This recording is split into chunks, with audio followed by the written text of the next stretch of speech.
Whenever you look at things that you want to do, let's say you look at people with nice podcasts, or you look at people who've got very high functioning companies, you look at celebrities, you look at artists that are flying private jets and stuff. Always try and research the journey. Don't want to emulate or don't want to recreate the end product. The end product, you have no idea what it took to get there.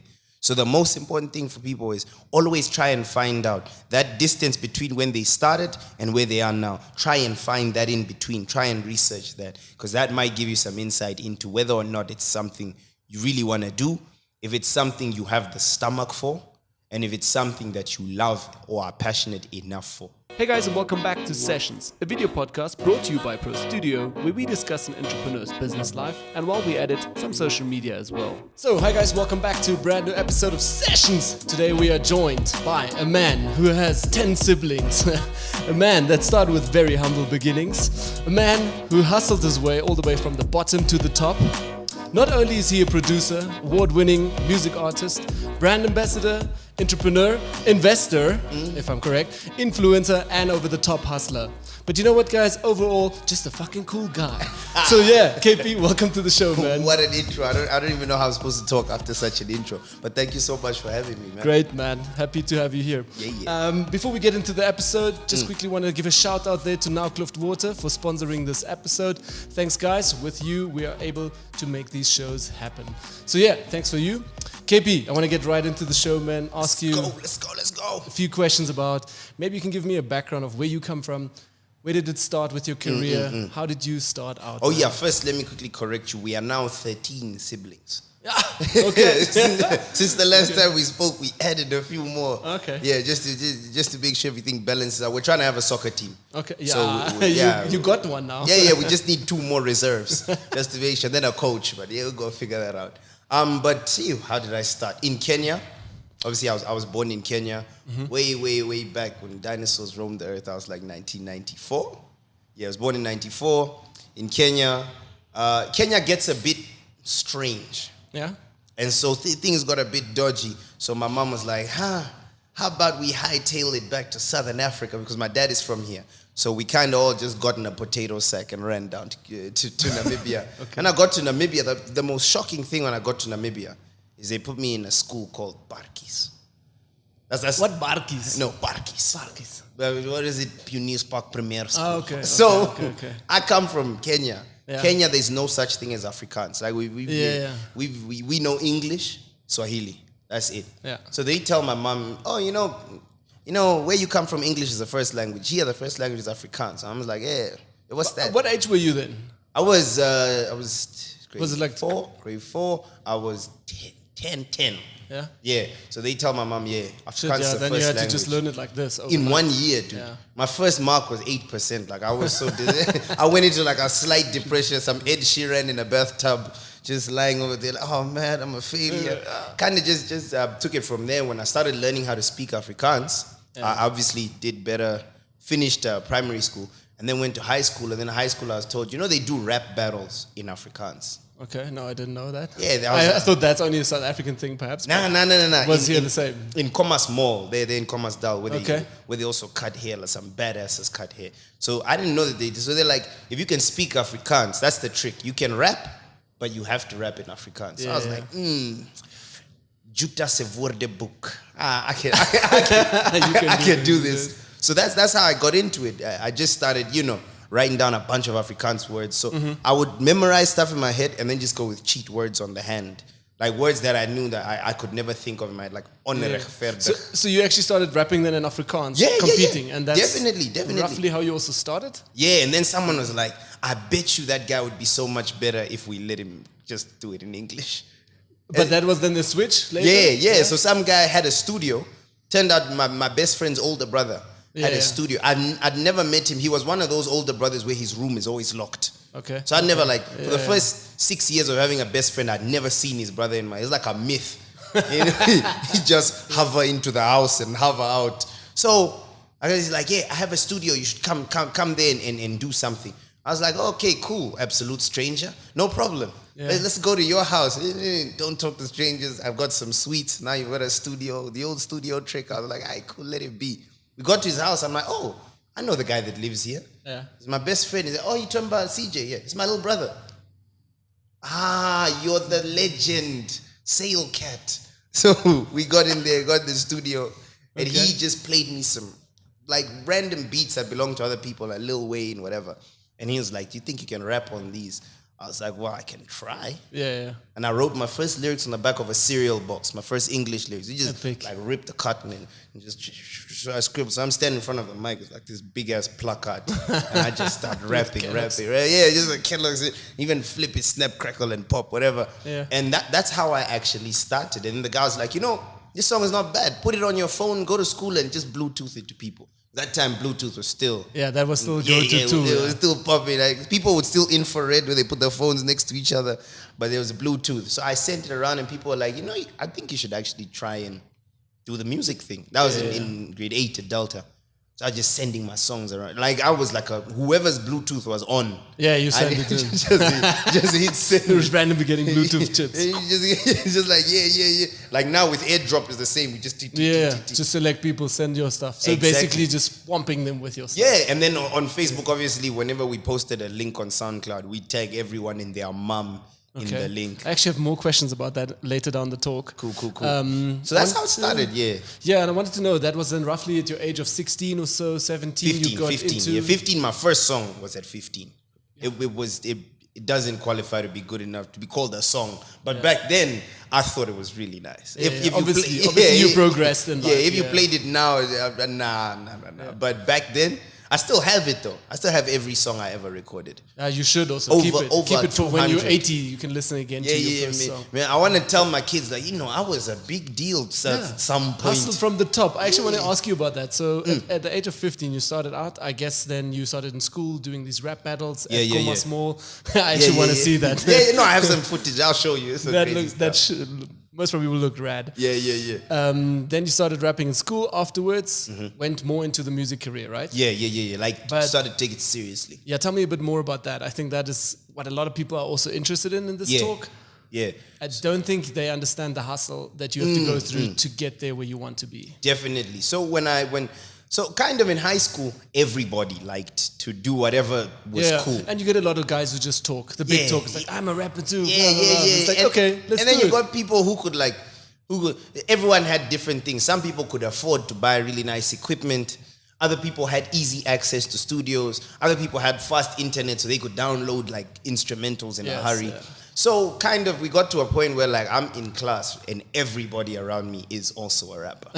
So I almost kind of just got like, I think I'll stop this and become a chemist or something. Because mind you, everyone in my family is musical, but none of them are musicians. Okay. The only one, my uncle, like he used to be a rapper when he was a teenager and then switched and started working for NASA. Yeah. So that's like, that's like I don't know how you go to NASA with a chain like, I used to rap, but I'm totally an engineer now, but I can still do it. Oh, but that's cool, man. That's really cool. Yeah, so he was the only one, but everyone else like play instruments and sing and stuff. So when we left high school, I thought, everyone does this thing. I'm kind of going to be like a needle in a stack of needles. Because everyone and their mom raps. Yeah. And then as we leave high school is when you stop having fans because you just had fans because you were popular in class. People 100%. Just... So now, now you're trying to enter industry. Nobody knows you. Nobody's trying to give you even 5 minutes to perform anywhere. Nobody's trying to listen to your songs. Radio stations are like, you send like email on email. You're like, who the heck nobody cares about you. You're nobody, so to say. You bring your CD to radio stations. You walk out and just glance and you see the lake and just chuck it in the bin. Like, anyways. So, she puts her coffee on the CD like, I've been looking for one of these coasters. So, damn, I know that feeling. Yeah, so everyone kind of stopped. Yeah. Everyone who was rapping with me in high school, they stopped because it got rough. Nobody wants to pay you the time of day.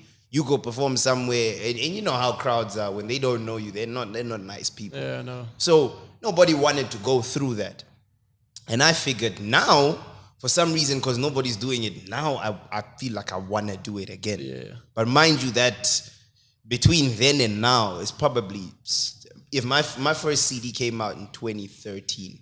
So between 2013 and about 2017, I am just grinding, but still nobody wants to give you the time of day. Radio stations, I would go submit my song. They'll play it just that day while I'm there. But how did you survive in that time? I think did you have a full-time job and then? Nah, I was a university student. Okay, so but at least while you were studying, you were still doing music and trying to make this career a reality. So I guess a lucky, like a golden egg falling from the sky or something, was when Coca-Cola had that Sprite competition, that rap competition, and I won it. Yeah. And so they're like, oh, you get an all expenses paid trip to London. So I was like, and the second prize was an iPad. So I was like, an iPad, come on, people. But in my head, I'm like, all expenses paid trip to London. I kind of want the iPad. Yeah. Until we found out that, okay, when you go to London, you're going to perform at the Wireless Festival. Yeah. And they're going to pay you. So I'm like, pay, like how much pay? Is it like pay like how we've been paid? Upcoming artists take 200. They're like, nah, they're going to pay you £1,000. I'm like, oh, holy what? Shit, yes, I'm in. I'm too young.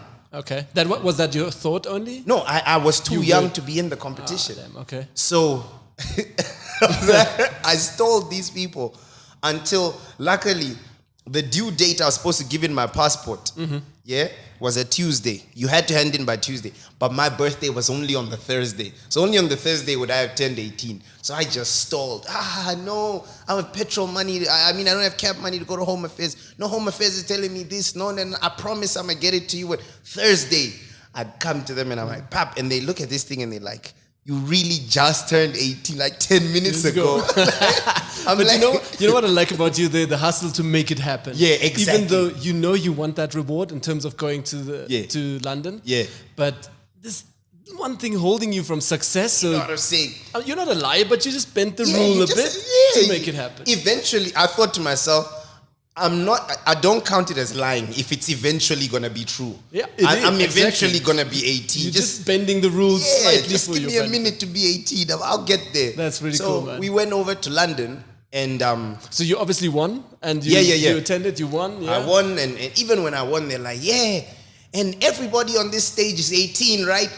Nah, I don't think so. Because everyone is like, cheering and stuff. And so, they were really lenient, the agency that worked with Coca-Cola on that. Yeah.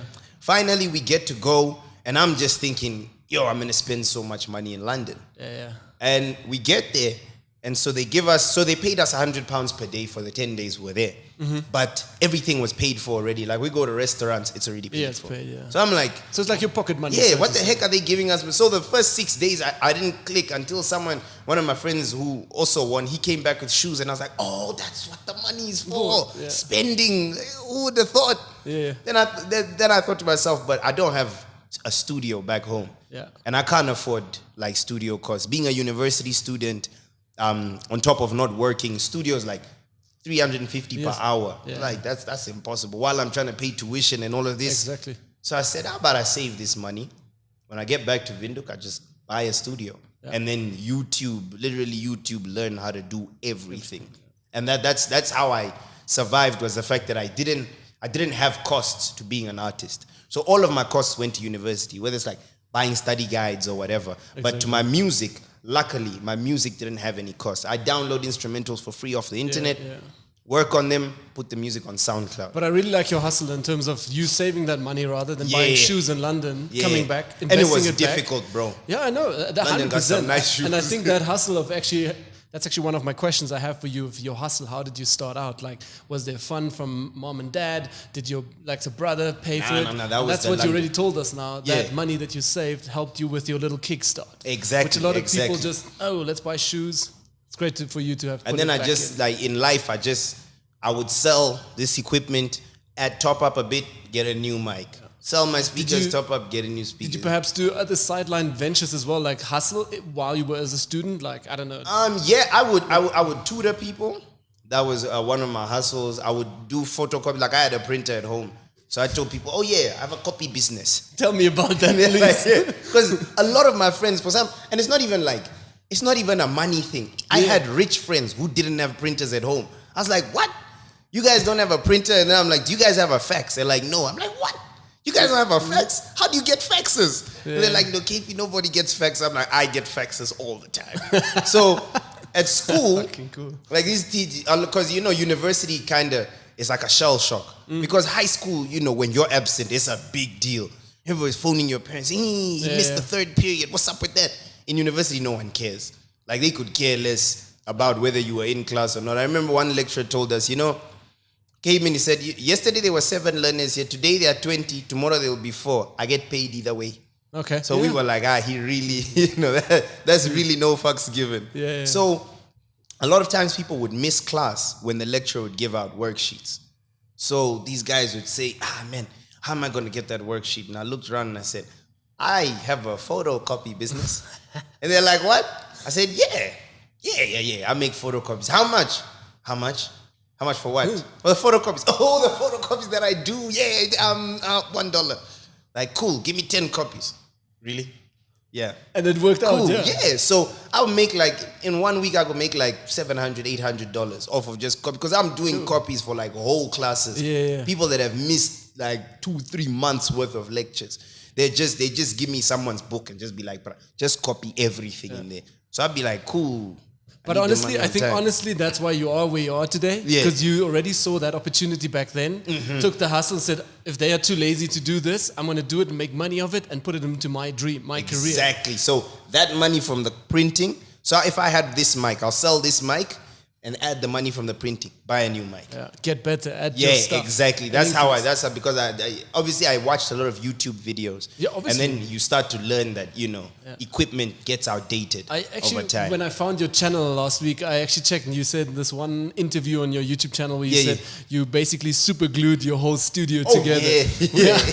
I have so much respect for that. For building a studio is not so easy. And then instead of like getting frustrated of the hang up of the DIY stuff, you just take super glue, man. I don't have time for this bullshit. I need to get my studio going. I just bought a whole bunch of tubes of super glue and you know what super glue does to your skin when so I sit in boiling water just meditating like But it was pretty much a thing of the more I did music, the more I got this weird, like I'm really enjoying it type of feeling. So I really didn't want there to be any barriers that could stop me. So I was like, okay, cool. I got a space in the house. Now I'm recording in the house and my mom is like, hey man, dude, you making noise. So like, let's try and cut off a studio by like 8. I'm like, man, creative hours are like from 10. No, don't know creative. So I was like, And that room that no one's using, she was like, you know what? I won't give you anything to do. She's like, I'm not going to pay for anything because, you know, you in school, so you handle that. But if you keen to buy your own wood and whatever, I won't stop you. So that room is yours. You just do whatever you want with it. Given you do it yourself. Don't come to me and say, I need money for cement or something like that. So I just like over time. I mean, even like you said, now you had 10 siblings back then, but it was now 13. But then I think your mom was also like, just one of my children, this idea that he has no money for it. So growing up with 10 siblings, I think must be super tough as well. You have to box your way through it so that you get heard, actually. Bro. I'm the runt of the litter. How long? Are you one of the latest child? No. I'm 7. Like I sit. Okay, 7 is for me. It's already. We're 13, so I sit number 7, almost like right in the middle. Yeah. But that lived with my mom. I was the last. Okay. And everyone else is like a scholar. Like my sister is a super smart, like a super genius. Yeah. Like if it was Dexter's lab, my sister and I would be the opposite. I'd be Didi. My sister would be Dexter.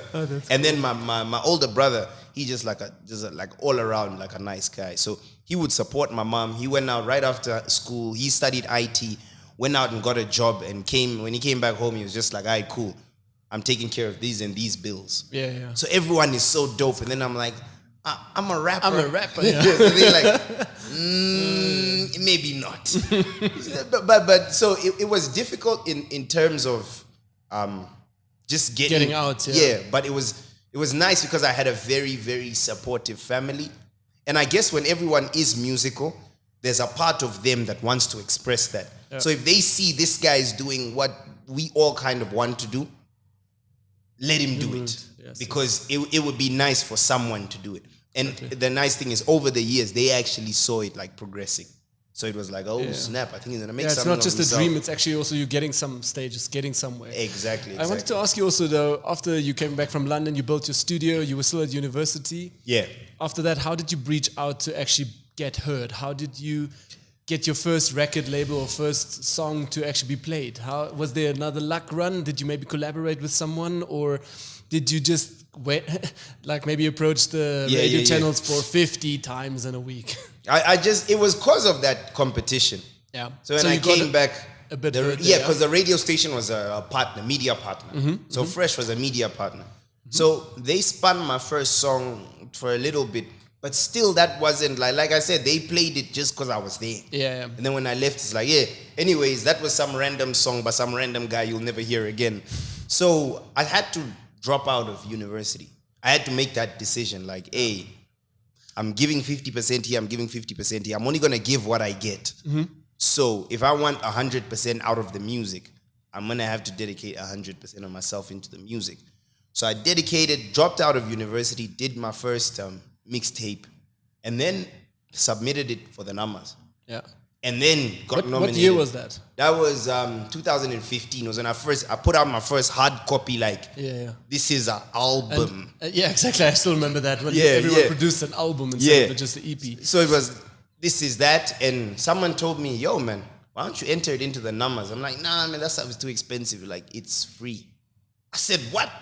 Yeah, all you have to do is print the form. Print the forms, and I have a copy business. It works. It's a match made in heaven. Yeah. Printed the forms, and I wasn't really expecting anything, but it was just one of those, just try it. If it doesn't take money from you, then it can't hurt you. Exactly. Why not try it? Got nominated 7 times. So I think even though I didn't win, but that was where. But I think that was when, like we say in Afrikaans, where the chocha bites you. Exactly. When you were like, okay, I actually have a shot at this. And everyone else were like, hey, who's this random 7 nomination person? This is really odd for first time. Maybe you get nominated for a little best newcomer. But they were like, how do you get nominated in damn near every category? There must be something he's doing. Exactly. And then I did a little comedic song because one of the things that I caught on to was that people like when I add comedy to my music because I used to do stand-up. I think it's also a bit different, to what the traditional guys or what everyone was doing in Vintage. Exactly, and that's the way music, podcasting, videos, everything. They are 10 million of each of us. There's 10 million videographers in the world. So what do you do that they don't do? Exactly. So I was like, okay, cool. Rap has this kind of face on it if you have to say this, say that. But don't nobody say some actual just funny stuff. Like I've never put on a rap song unless it was like early Eminem, Slim Shady, where you put on a rap song and you just laugh the whole day because you're like, the audacity of this dude to say that. Who says that? So I thought, why not say that? Exactly. Started adding the comedy, and I got this. Did this song called Jazz and Jealousy, where I just listened to it.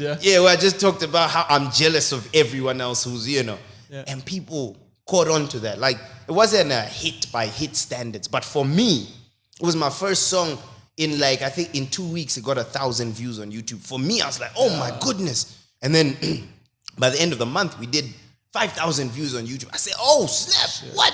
That's a hit. Yeah, exactly. And then it was still also, for you, it was little numbers, but it was a hit that got you sparked to do more, maybe go more in that direction. For the first time, a radio presenter called me saying, look, I want you to come in. I do this thing where I break down lyrics, and I want you to come in because I really want to break this down. This is hilarious. You're talking about Namibia and stuff. This is relatable. I just want to know, what was your thought process? And then people started to catch on. This guy's got something, he's got something there. A Going little bit for of himself, And then from there, it was just now momentum, keeping the momentum. And then, I actually have the question, how did you fund it? Did you, to keep the next 5 years going? Yeah. Was there another side hustle, or was there just some events that you were booked for, or radio gigs that paid you? No. How did you survive the last? I became a middleman. Okay. For everything. My car's air conditioning is broken. Oh, really? Yeah, because I fix air conditioning. Really? Yeah, all the time. You really? Yeah. I actually just came, feel my hands. They're cold. I actually just came from fixing it. Yeah. And then I'll find someone that can do it, and then just find out, how much do you charge? No, I charge 300. That's too high, bro. You gotta do 170, 175. Okay, cool. Then I go back to, man, it's 400. They really, they said that's the lowest they get. And then, so all of that middleman was my real thing. That I was really tutoring and middleman. That was where I was getting a lot of money. And then for some point, for 3 months, I was a taxi driver. Not really. But see, and how a lot of people know that actually. They just Yeah. see you on stage, wow, this new Nama Award artist Yeah, winning. yeah. But they don't really know that this dude actually did 3 months of taxi driving. You know what I mean? The hustle is real. That's what a lot of people don't see. I would really just drive around because I got this, those hand-me-down cars. It was your dad's kind of. So yeah, this is like a 1990 BMW E36. So old, the dolphin shape, old, like it had holes in the exhaust pipe everywhere. It's not like a lawnmower. People, who's outside, and then people listen. Yeah, it's KP. You can hear from the car that sounds like it's about to die. But I would just drive around. I kind of saw that, okay, cool, Windhoek people like to party. And for some reason, I don't like to party that much. Yeah. I'm like a really chill, I like my house. I stay at home and I don't do much. I go out for some food or something. So I would just drive around and be like, yo, where do you guys want to go? And I wouldn't have the taxi sign and it would be a BMW. So people would be like, oh, that's really weird. I'd be like, oh, where are you going? You're like a little. Did you have a taxi sign? No. So you were like a little underground Uber kind of guy. Yeah, basically. So people started to realize, if we get a bit drunk, I think we can call KP. Yeah. So they would call me and be like, hey, and because I was in a BMW, they were always keen to pay more than taxi fare. Because I'm like, you already knew that, and then your, how should I say it, what they see also helps with selling or having a bit of an up price. The image, yeah. So they saw that and they were like, at least it's I'm not going home in a taxi, going home in a BMW. And these were kids that were partying in like Klein, Windhoek, I must tell you about a story about that. When I lived in Germany also as a student, it was a short while, but there was this, before Uber and all this stuff was around, you also had a number of a private taxi service that would just come in black limousines. But like a Mercedes or BMW, something that's nice, just like the windows. Uber X. Yeah, like Uber X, exactly. Yeah. And whenever you exited a disco or a party place, you would walk out in style into this black Mercedes. Everyone is like, what is happening? Who is this guy? Was it expensive? No, it was actually very affordable rates because they also had to make somehow a living of it, right? Of course. Obviously, you paid a bit more premium price, but it wasn't. It was maybe a few bucks more than the taxis. Which was like, for me, I was like $20 more. Yeah. So for $20 and you're safe and because I didn't drink. Exactly. So this guy is sober and it's KP, man. It's KP. But I like the hustle, man, that you put into kind of fun. That was all for that was all for the music. And really, if I didn't, that's why I always say, it's really important. It's super important to love what you're doing. Yeah. Because if I didn't love music at all, I would have given up. Because I would have been like, nah, man, I'm not going to taxi to be a musician. Like, it's okay, man. I'll just let it go. Because I could go, so I was like, I could just continue study. I studied economics. So I was like, I'll just go back and do that. But I think you were all in. You made like, I'm going to take this serious, so I'm all in. I need to drive taxi. I need to do other hustle side businesses to keep this funding. Exactly. So tell me a bit further. Then you funded it and you just entered again every year, NAMA Awards, did some more music, and then went I won produced. One. Yeah, 2016. So I won my first best song with a message. Okay. Was that just for best song? No, best song with a message. So I made this song about poverty and discrimination, a whole bunch of stuff. Disease and because it's important to me. I feel like no matter where you are, as long as you're doing something for people, it's very important to just uplift, even if it's like just $10 for a security guard or something, or just helping your neighbor even move. It's just important that we do that for each other. So I was like, as an artist, and I wasn't even big, but I thought to the 2 or 3 fans that I have, let me give them some knowledge. And so I did this song, and people liked it, and then I entered it. It won best song with a message, and then I won 30 grand. So then I was like, all right, now they're about to see the real me. But that, I think it's again, what did you do with that 30K? Was it like bought yourself a better taxi or no? 10K studio. 10K my mom.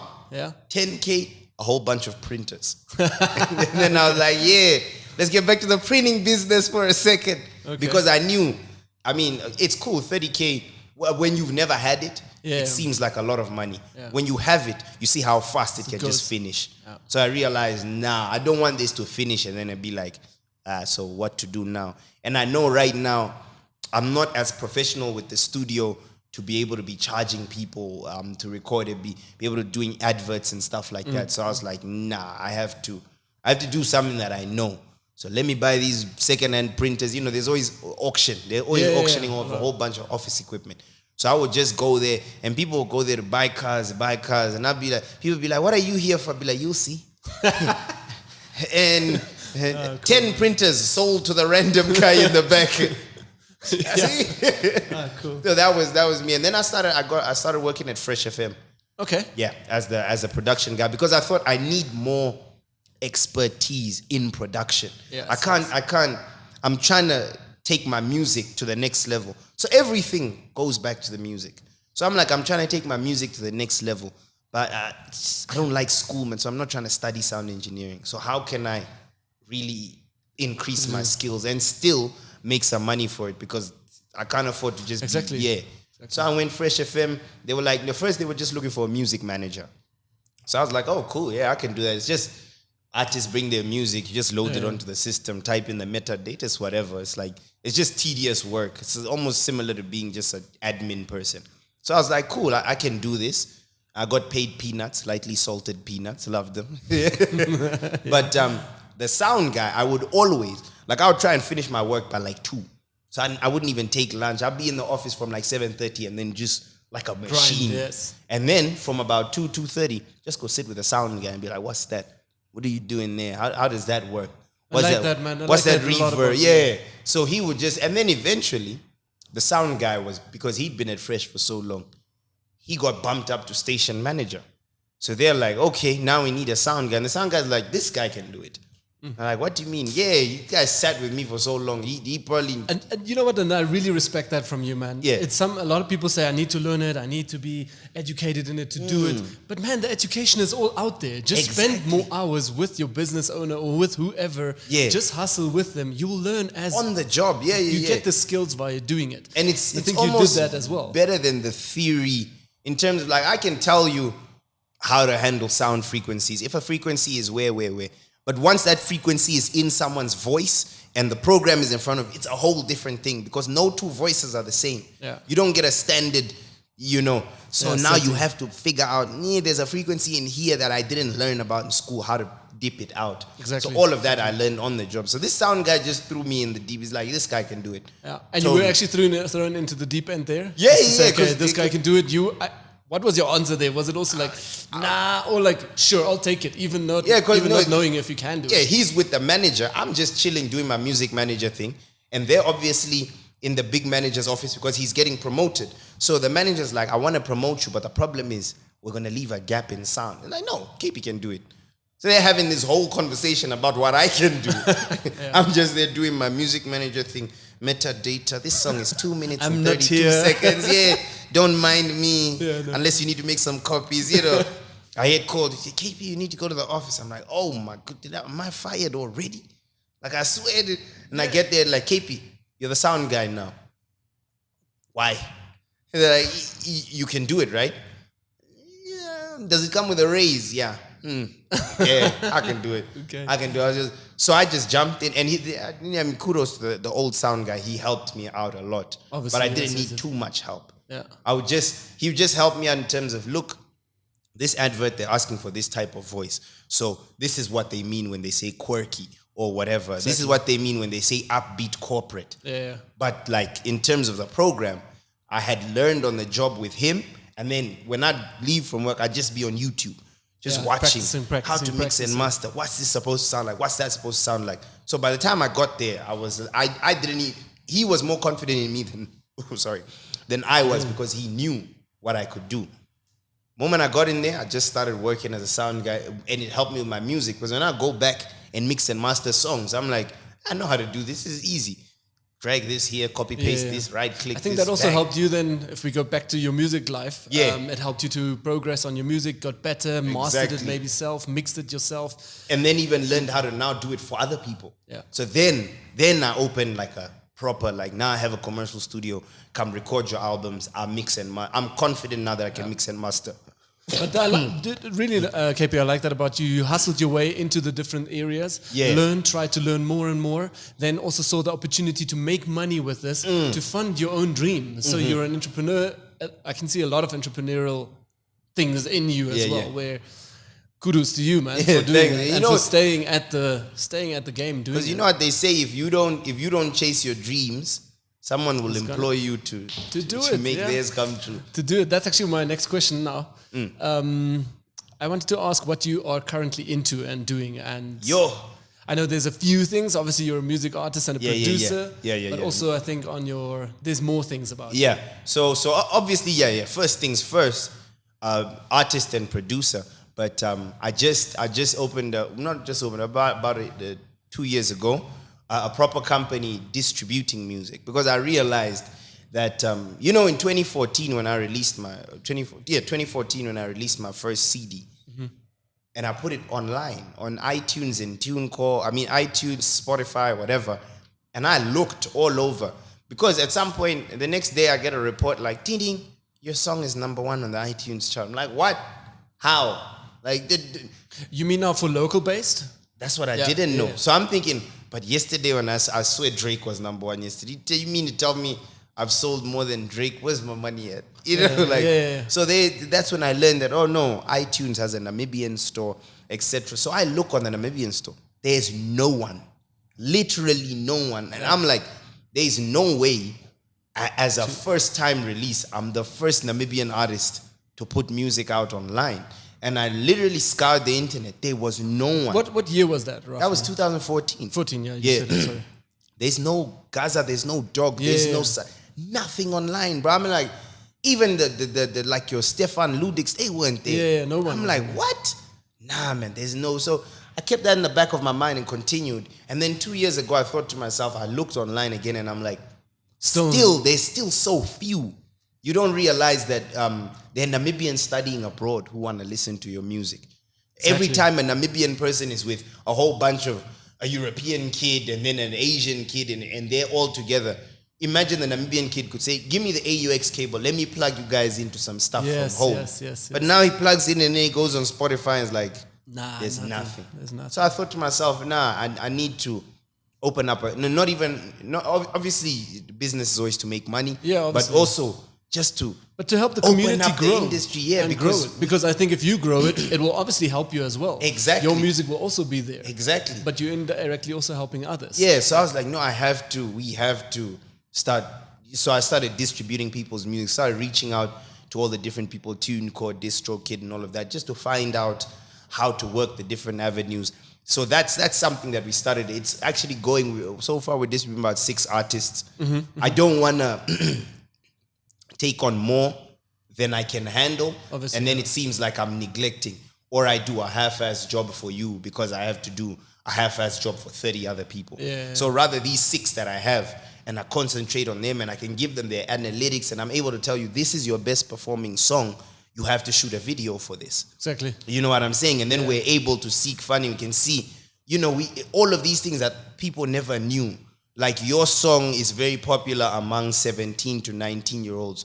Go perform it at schools and universities. I don't know why you keep performing at these corporate events, this song that is not for them.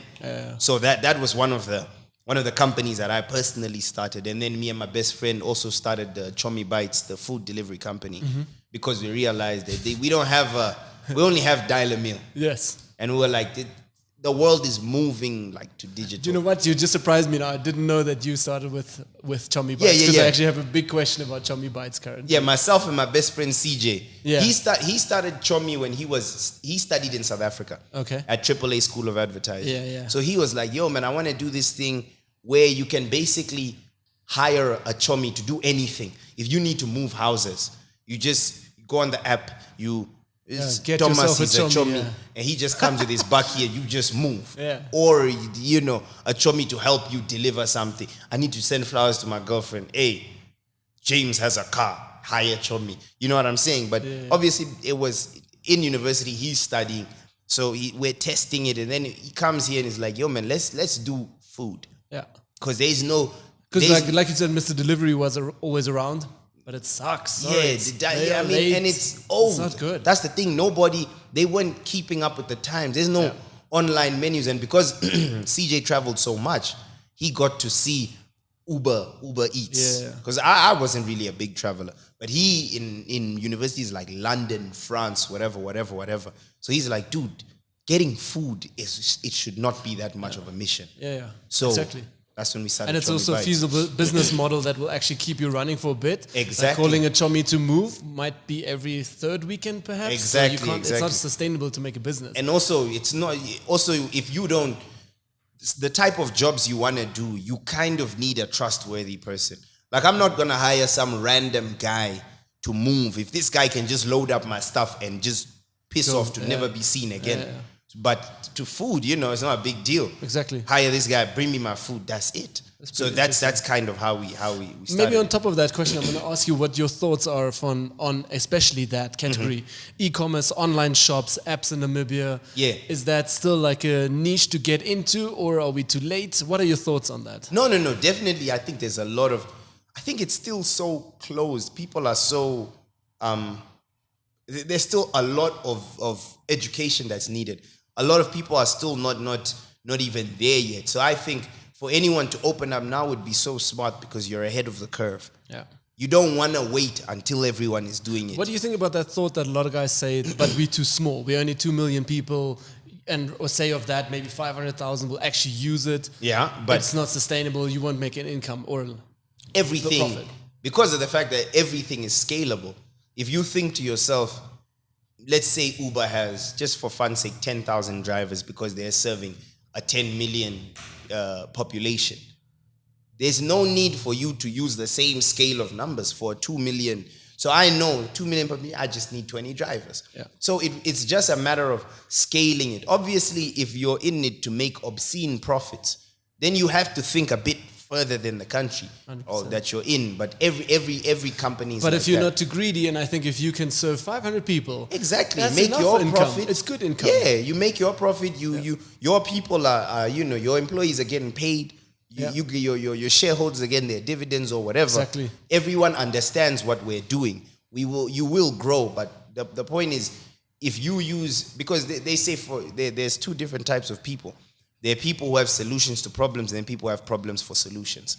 So if you're the person who say, let's open an app, but we're only 2 million people, but that means we'll only need 20 employees. But where are we gonna find the employees? No, my friends have cars. Who's gonna fuel their car?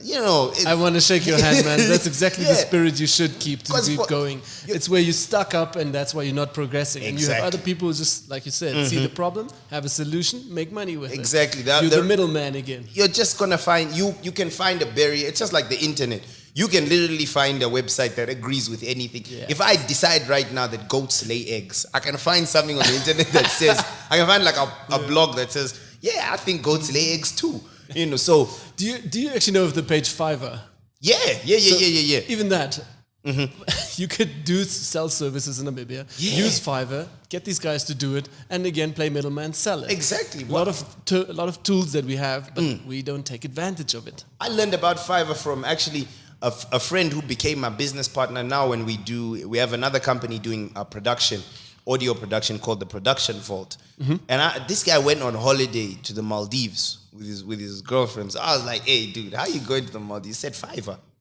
He said, I even had to stop at some point because I was doing so much work. Yeah. I started to burn out. Yeah. Like I would be and that's exactly why I asked the question about the internet also. What you think about the internet, online shops, e-commerce. Yeah. I know there's also a lot of other pages out there that are not Namibian-based pages, like American-based pages or even Germany. But a lot of Namibians are not understanding that you can take advantage of these businesses and make money with it online. They don't you can care make where online you are. money. They don't care where you are, bro. Yeah. Can you do a good ad for us here? Do it. Yeah. And we'll and if you don't have the skill, learn it. Exactly. Learn it on YouTube or whatever. It's all over. You can actually go on those pages and learn skills. Exactly. There are people who you can pay to just teach you how to do graphic design. Can I ask you another question that is a bit outside of all our business stuff, but it's something a bit more. What digital shit are you currently into?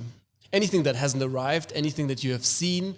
Maybe I can give you a hint with myself. I can't wait for Tesla vehicles to arrive in this country.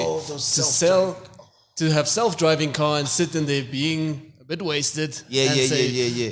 Tesla, take me home, or whatever the name of the car. So I don't know what digital stuff you're. I think for me it was the self-driving cars are a big one. Also these flipping Mercedes that can park themselves. Where are they, man? And go to Natus and do a test with a self-parking Mercedes. Oh, no. And there's a whole bunch of audio stuff that I can't wait for. these sound cards that come with new DSPs and the onboard plugins that are like insane, but obviously everything is in development. And then VR headphones. Oh, yes. I cannot wait for, like, I'm talking like real VR with the sound, as in cinematic type of headphones, not just Dolby Digital, the surround sound. Or sound blocking sounds. Yeah. I'm waiting for some stuff like that. But then on top of that, I'm actually trying to launch a few digital things myself. Okay. So hopefully by mid of this year we have some surprises. Hopefully. I'm going to ask you another question about what you're passionate about. Yeah. Outside of music, outside of other businesses, what is something that you do to relax, to wind down? Yo, I'm really crafts, man. Like woodwork. I'm really like I'm insane about that stuff. Like when I'm at home, I just think to myself, what do I need? Where am I gonna put these trophies? So for fun, I just build like trophy cabinets. I got to go to my girlfriend's house, break some shit and fix it. Oh my goodness, bang, this cupboard just fell apart, but you know what, I'm gonna fix it because that's what I do. Oh, that's cool. That's that. I really love craft, and then tech, but I'm not the most software savvy person, but I like tech hardware. I'm really like bonkers about like gaming PCs, Intel, whatever chips, and I love just information about tech. Is that, if I may ask, is that also why you are part-time invested or full invested? I'm not sure, into Pebble. Yeah. I just read online that you have. I saw you on pictures with Pebble, so I'm not too sure. One of the shareholders there. Also, just because that one was more the guys that are in with me. Those guys are like tech heads. Yeah, obviously. They're like, they. I think you bring the creative aspect to those. Exactly, and I'm on some. It's just something that we need. Yeah. If it's not even, because sometimes you might not make profit. Or not even sometimes. You definitely let people know your company is not going to make profit in the first 1 or 2 years. So if that's your idea, business is not a get rich quick scheme. No. You know what I'm saying? You're not going to make profit very soon. So you have to have other goals. And for us, it was almost like a hope thing. Because a lot of, we set up at Nictus and people would walk by our stand and be like, oh, what's this little computer? Be like, this is a Namibian computer. And they'd be like, what? Yeah, and nobody thought ever that there's a Namibian company will produce a Namibian computer. Why not go Microsoft, Apple, what? And then they'd be like, who are you to do this? And what's this laptop? It's a Namibian laptop. Oh, and the mouse and keyboard, everything. The screen, everything, bro. We do everything. And people get this kind of, once they get over the disbelief, like you get people who argue with you, but nah. This can't work, Yeah. And then once they get over the disbelief, even when they order from us, the hope that they are so excited that, oh my goodness, this is a Namibian thing. Y'all are really out there just making computers. Like, we have curved monitors, we have headphones, we have Bluetooth speakers, we have webcams. We about to have Crazy whole stuff, security systems. Yeah. They're like, what? That company is also slowly growing. Yeah. Exactly. So that was the hope aspect of that, in terms of I want people to be able to say, yo, but in Namibia, they can also do that. Yeah. Instead of just being consuming for the rest of our lives stuff that we can make ourselves. And also to be like kind of put in this box. This is Namibia and you have to stay in this box. Exactly. I think that's exactly what you're doing. You're reaching out all the time, seeing what... And you motivate other people to do the same thing. You know what? If that guy can do it, I'm pretty sure I can do it. I don't believe there's anything wrong with copying. If you open an agency, I don't think there's anything wrong with the next guy opening an agency, because it helps at the end of the day.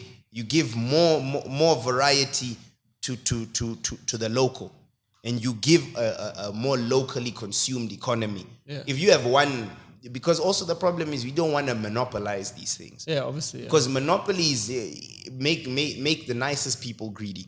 Because when you just, they say it doesn't take a thief to steal. It takes someone to steal to be a thief, because anyone given the right opportunity might do some bad stuff. So if I sit there and I control everything, it might get to my head.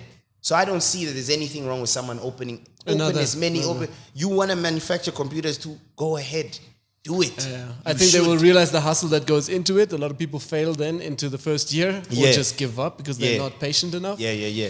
But yeah, and then you get the people that will stick it out, and those are the like us. You get people that will do it like us, and then you've got now 3 tech companies in Namibia. That's insane. That would be so dope. And look where you started. Exactly. You didn't even finish university. Yeah, which I have to do, by the way. Yeah. I'm really trying to But see, like that's what I like about you too. Even now after the years, you're still saying, nah, don't leave that. I'm still going to do it. Yeah, I still have to. It's one of my, and it's like I left like 2 subjects. I'm not like, when I sit. I'm still going to get those. Yeah, when I sit at home, sometimes I kick myself like, I couldn't really just finish it. But I'm definitely gonna go wrap it up. It's just also one of those things of, I feel like if I start something, I should just finish it. It's on your bucket list. Yeah. I don't like leaving stuff half done. Yeah. And I also don't like leaving other people's food half eaten. So you will know if I ate your shit. Because you won't find like a bite out of it. You will find the whole sandwich gone. Epic, man. I wanted to ask you a question about a holy shit moment in your life. From when you started rapping till now. That might be that the winning the competition. I have a few of them. Yeah, but give me your best one. One simple one. Artist of the year. That was because firstly, it doesn't go to hip hop artists. It's gone to hip hop artists in 2011. That was the last time. So I really when I finished performing, I was ready to go home. I was like, yeah, anyways, that was fun. And then they called my name, and I literally was like, holy shit. I could not believe it. Yeah. So for me, that must have been the biggest one.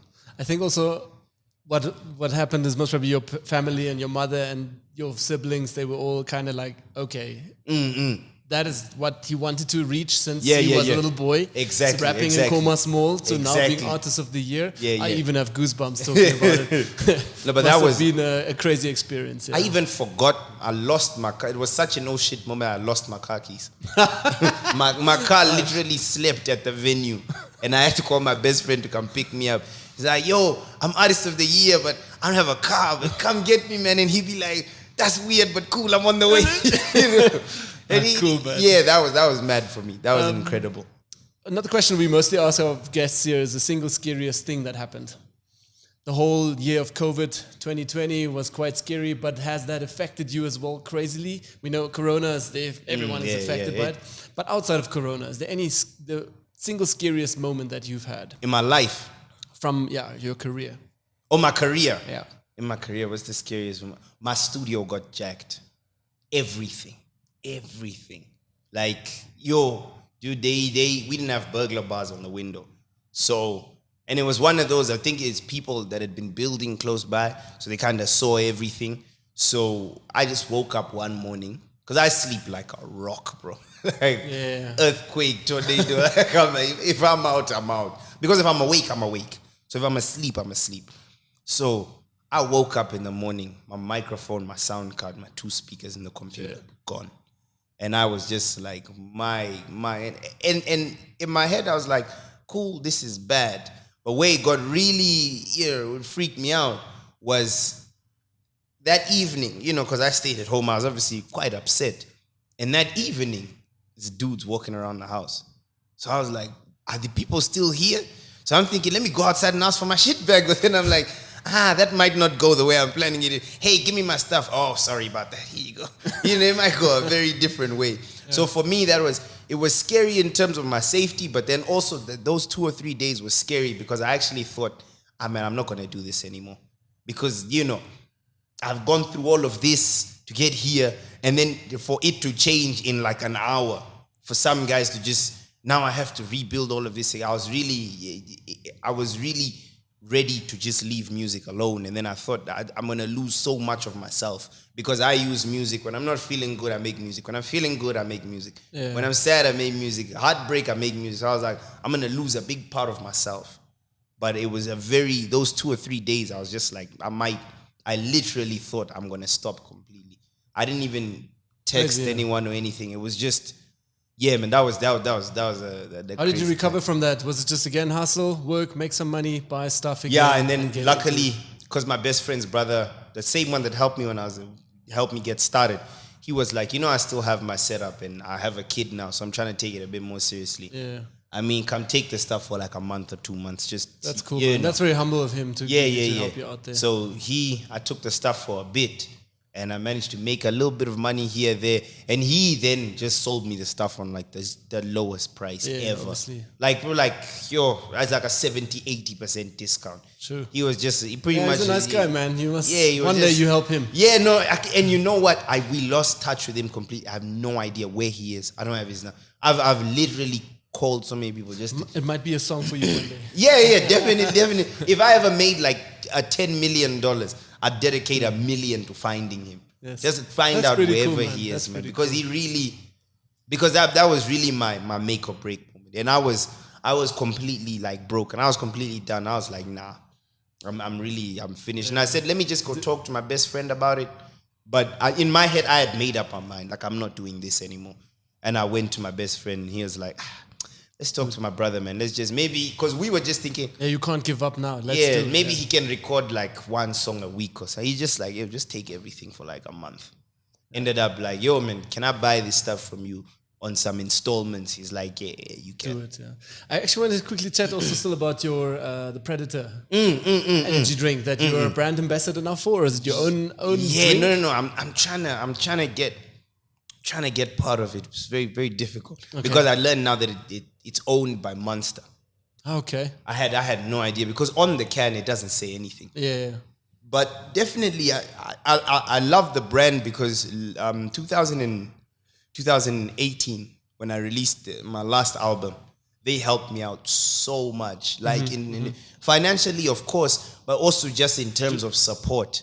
I need to go record here. They say, okay, cool. We have some friends there who have some accommodation there. Go for it. Exactly. Take this company car. They'll drive you there. Just in terms of just supporting me. So I love the brand because of how much they care about their influences. And it's not just post, and then we'll give you this money and go off and do your thing. Okay. They just it was a very family type of structure. So that's why I love the brand. And I also like the drink. So I'm trying to figure out how to get a part of the company because that's the ultimate goal. Exactly. Even if it's like a 1%. I know we booked you once or twice already for productions where you're now already with other brands also getting in. I mean, that comes more from your music artist life. Yeah, exactly. You now have a name, you're now known. Yeah. So you're using your social media tools as well to promote that and 100%. Also to make a living off that, right? Exactly. I actually want to go quickly into some quick answers, quick speed rounds, so we don't bore our listeners too much. What is your thoughts on social media? Using it, yes or no? Yes. Definitely. Big one. Okay. Does it help you make money in Namibia? Selling you as an artist, is it like a business tool for you? Yes, if you don't get lost in the sauce. Yes. Yeah, don't get lost in the sleep. How much do you sleep during the... Very little. 3 hours. Okay. A day max. Every day? Every day. Crazy, okay. Yeah. What is the secret recipe for Instagram? How do you get followers? I have tattoos now. Okay. How much time do you spend on Instagram, Facebook, all of these social media pages during the day? I feel so bad to say, probably 5-6 hours. That's way too much. Okay. I need to cut it down, but probably about 5 or 6 hours. Tap a meal, underrated or overrated? I need to ask you this. In my head, it doesn't even exist. But way overrated. Okay. Crypto, are you into crypto? Anything Bitcoins you bought secretly in 2012, maybe just a fraction of a Bitcoin or not? Yeah, I bought a fraction of a Bitcoin, but that's because I had to pay a hacker. But I think it's cool. I'm not invested in it yet. I think I would buy Bitcoin if I had the money at my disposal. But I'm not going to save up money to buy Bitcoin. Cool. Yeah. What motto do you live by? You got to risk it to get the biscuit. You have to. I love it. Average working hours per day? 12. Okay. 12 with 3 of sleep, yeah. And then 8 hours of just goofing off. I goof off way too much. Okay. Would you ever be again employed, or would you? Never. Okay. Middle finger to the man all my life. I can't do it. So you choose business owner all the time and entrepreneur. Yep. Even though having the hustle sometimes of no money, then you'd rather be a business owner. I would rather. I don't. There's nothing against it. I'm all for get employed for a little bit, get some experience, get some money in your pocket, That should not be the end goal. If it is, there's nothing wrong with. For me, I can't do it, bro. I start to sit in an office and start to feel claustrophobic. Yeah. I could sit in a warehouse and get claustrophobic. It's just not. Tell me, if you rank social media pages from 1 to 5, where do you see Facebook, Instagram, YouTube for the Namibian-based local community? Okay. Facebook is obviously still popular. So I give Facebook like a 4 because Namibian people still use it. Instagram, I give it a 5. Maybe that's just because it's where I have a biggest following, so I like it. I hate Twitter. If there was something less than 0 on this scale, Twitter would be less than 0. And then TikTok, for the small fact that I can't dance, it gets a 2. If I could dance, it get a 4. Okay. But nah. And I also don't think it's big in Namibia yet. And YouTube? Oh, YouTube gets a 10. Love YouTube. Love YouTube. Same YouTube with me. Gets Same with me. YouTube 10. is the killer. YouTube is the one and only platform that gets your marketing out there. And YouTube is literally everything. YouTube is a shop. YouTube is a university. YouTube is the mall. Like, I love YouTube, man. If you could say or ask anything to our viewers, what would it be? When last were you naked completely? Okay, cool. Favorite app that you're using that maybe consumes a lot of your time? Something random, anything that's currently on your phone. VSCO Cam. I edit photos way too much. Okay. I need to stop it. This podcast is making me realize I waste a lot of my time. Next question is, do you follow the Sessions podcast? Now that they showed it to me, yeah. Cool Yeah, stuff? definitely. Anything you would suggest for the session? So any guest that you would suggest? Maria Nepembe. Cool. She's super. She does a lot, and I love people where there's more to them than meets the eye, than what you've heard of. I don't like people who are exactly what you heard of them. So just because she's such a multifaceted person, I think she'd be a super interesting guest. You'd have you have a very fun conversation. Cool Yeah, stuff. definitely. You get to ask the question of the day.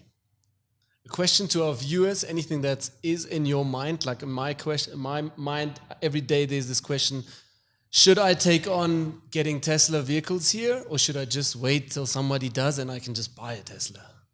One thing I've always wanted to ask people is, do you guys really believe that electronic cars are going to save the environment? And do you really think they're viable in Namibia? Because I've seen one or two, like the BMW i8. The Prius, I personally drive a big car that consumes a lot of petrol, and I just don't see it working here. Where you going to charge it? But I mean, that's up to you. I do. But my question is, do you guys really believe electronic? Maybe I must ask you a quick question on that. What is your thoughts on weed getting legalized? And if it gets legalized, a lot of people will be broke. But I think business-wise, now the opportunity for it.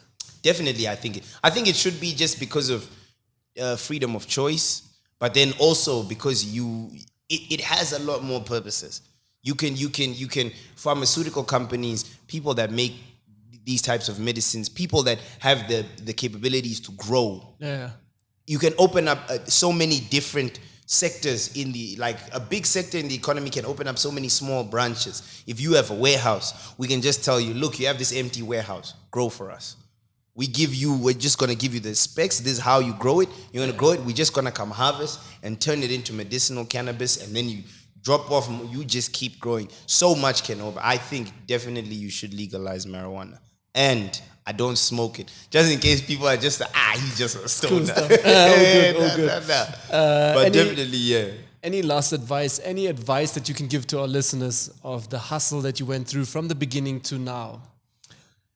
Whenever you look at things that you want to do, let's say you look at people with nice podcasts, or you look at people who've got very high functioning companies, you look at celebrities, you look at artists that are flying private jets and stuff. Always try and research the journey.